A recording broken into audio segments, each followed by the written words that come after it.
Nathalie est une céramiste autodidacte. Depuis 4 ans, elle travaille la terre dans un atelier qu'elle a installé chez elle à Nouzilly. Aujourd'hui, elle fait ses premiers pas au salon de l'art au quotidien, elle qui avait l'habitude de faire les petits marchés de potiers et d'exposer quelques pièces dans la boulangerie de son village. Ça me permet déjà de me faire connaître mon activité parce que moi je suis de milieu rural, donc à Tours, auprès de citadins, de gens qui viennent aussi de la région centre, voire de plus loin.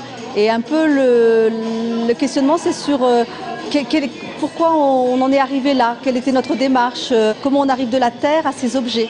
Sur l'espace de la chambre de métier, 12 artisans auxquels on a mis le pied à l'étrier en leur permettant de valoriser leur travail. De l'artisanat 100% made in Touraine qu'on expose d'un côté et dont on fait la démonstration de l'autre, comme ici avec Sabine, qui restaure une statue en bois polychrome qu'un particulier lui a confiée. On n'a eu aucune difficulté d'abord à recruter ces 12 jeunes entreprises. Elles sont venues spontanément vers nous. L'intérêt, c'est que nous avions à la fois des hommes et des femmes et surtout pas d'activité stéréotypée. Effectivement, c'est pas le pays de la terre et de la terre tournée, c'est pas le pays du fer forgé, c'est vraiment plein de savoir-faire qui existent et qui cohabitent les uns à côté des autres. Il y a 250 métiers dans l'artisanat et là, l'échantillon des 12 jeunes entreprises est tout à fait représentatif de la diversité de notre patrimoine culturel et artistique. Du tissage à la peinture de cierge en passant par la sellerie ou la création de bijoux, ici chaque artisan espère séduire, émouvoir et bien sûr vendre.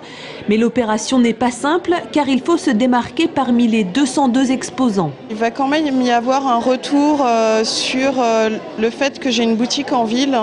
J'ai essayé de communiquer là-dessus aussi pour que les gens du coup fassent le lien entre moi et cette boutique. Je pense que le message est passé. Je me dis qu'il y a peut-être un retour. Au moins les gens ont entendu parler de moi et ça c'est déjà important quoi. Et cette jeune créatrice peut espérer avoir touché quelques sensibilités car cette année encore, les visiteurs étaient plus de 12 000.